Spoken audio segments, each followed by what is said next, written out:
Yet he really just hasn't produced. The last goal I can remember Roberto Soldado scoring, it was either against Fiorentina in the Europa League or against Everton in the Prem, and not the last fixture of the season, the first meeting.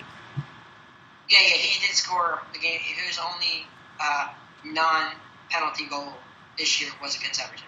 Yeah, and it was a big goal. They won the game because of that goal. But he just has no confidence, and he hasn't adjusted. And after 2 years, it's time to go. I've never been a Soldado fan. I know a lot of people like him, or kind of like are like, okay, let's keep waiting. I'm tired of waiting.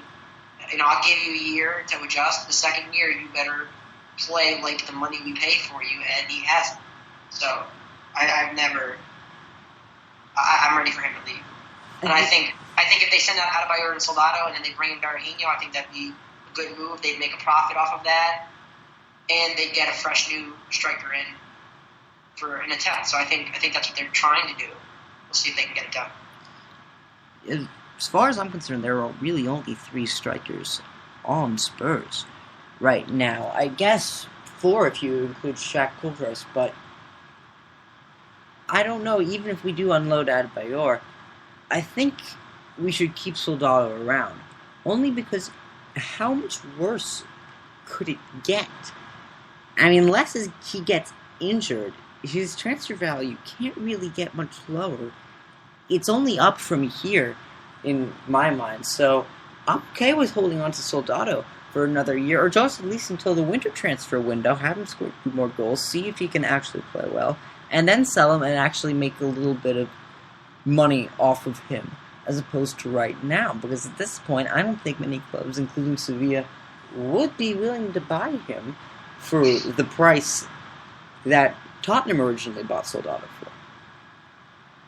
I don't think there's any way they get what they paid for him, but I think they should cut their losses.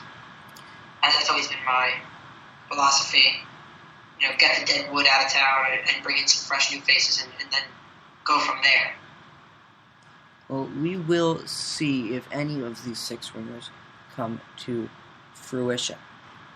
But there are transfers that we know have happened, and there are new arrivals with Spurs. There was Kevin Wimmer from Cologne, the center back, and then another center back in Toby Alderweireld, a Belgian that was on loan at Southampton from Atletico Madrid. And there's Kieran Trippier, fullback from Burnley. What do you think the impact of these 3 arrivals will be? I think you're going to get a defense that'll be new and improved. Trippier is coming in to really challenge Kyle Walker, who for sure struggled last year both with injury and with performance. I think Alderweireld will come in and he'll be the new right center back, and what that means for Eric Dyer, I'm not sure, but I think playing next to his good friend Vertonghen will help him, and it'll help Vertonghen because Vertonghen he was okay last year, but not his best year, and I think playing with a good friend of his will re-energize him. And I really like Danny Rose as a left back, so I think the back 4 are going to be better this year, and it's just going to become a case of how do they fix the rest of the team, and especially the midfield. And then Kevin Wimmer, he's a guy that you need a guy like that. He can play a lot of Europa League, cup matches. He's going to be probably him and Dyer will be the backups for the time being. So I think those 2 guys are good. They're young. They can learn to play together a little bit. And then, when the time comes that Vertonghen leaves, they'll be ready to step in if they need to, especially if an injury were to happen. My other question is, there were 2 players that we saw Mauricio Pochettino bring in last year, Stambouli and Federico Fazio. And now 2 more center backs arriving. Where does Fazio stand in this team is what I'm wondering.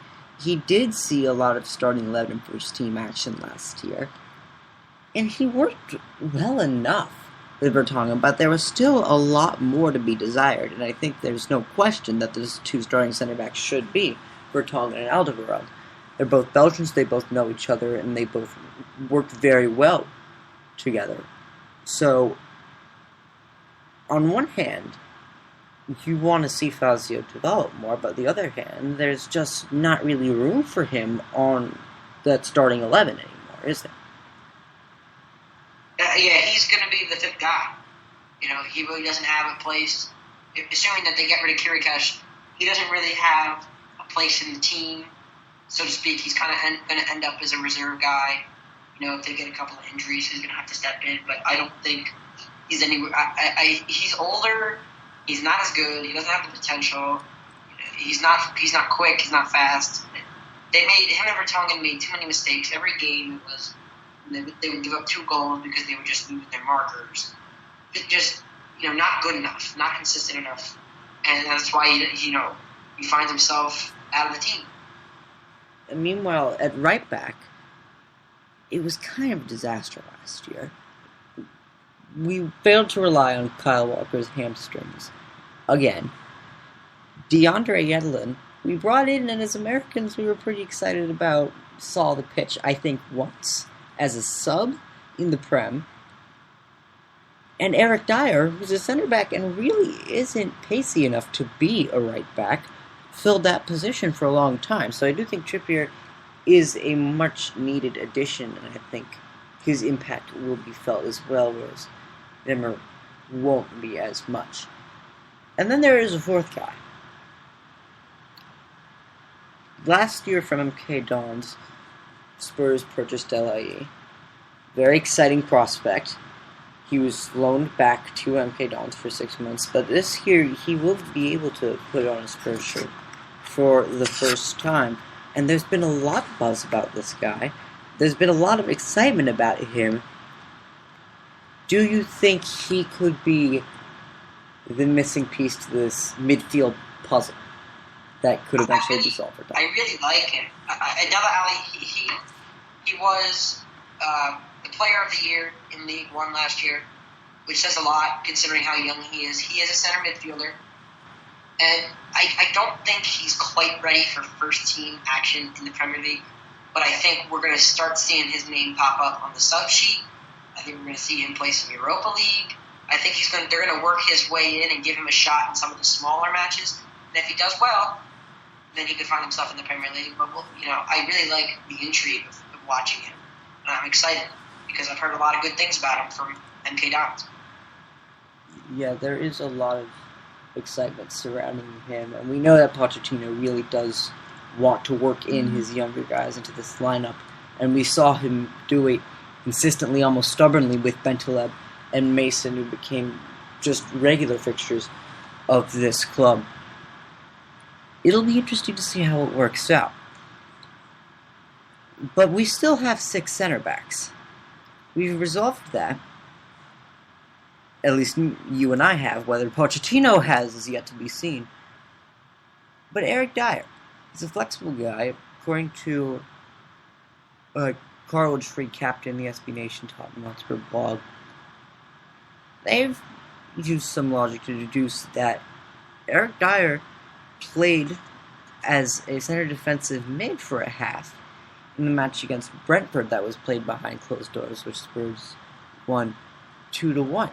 Could you see a younger guy like Dyer move into this defensive midfield role? I definitely could. I think if that's the plan, then it certainly is an interesting one because I really haven't. I know Alderweireld actually did play some. He played a lot of last year as a CDM. He was a defensive midfielder alongside Schneiderlin. So, and then they had the 2 center backs behind him.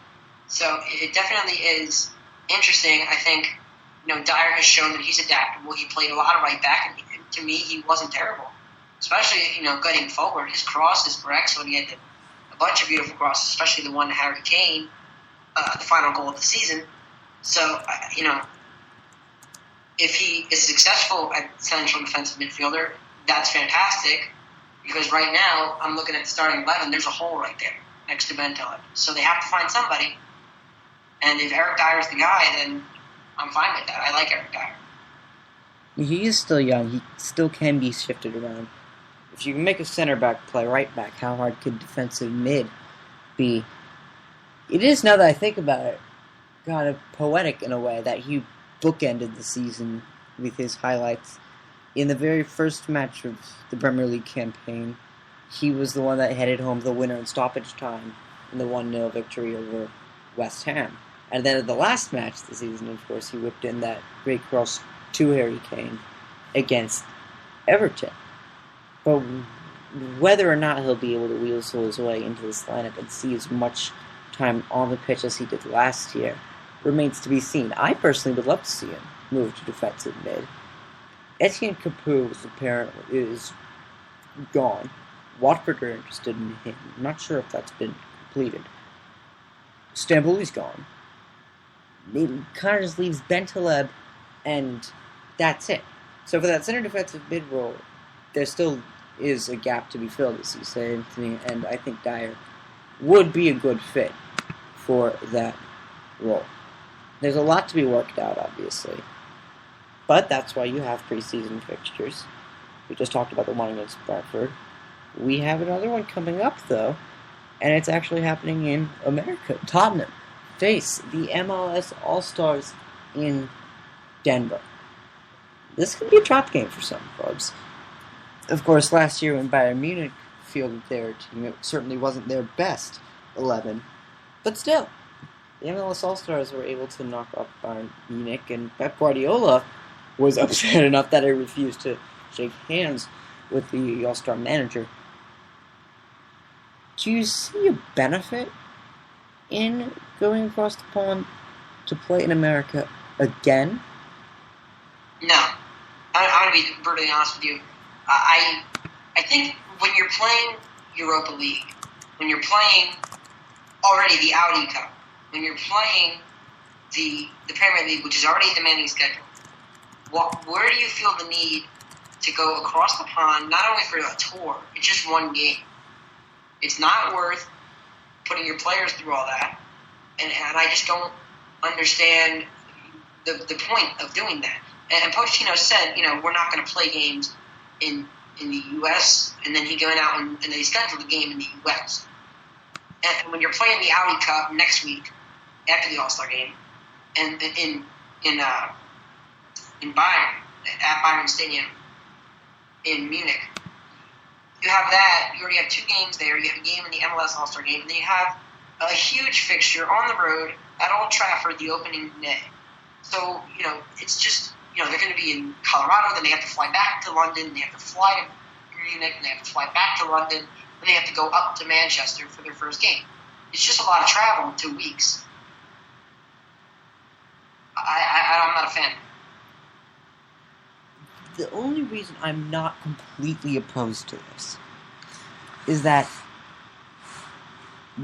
we still only have 3 official friendlies, including this match against the MLS All-Stars.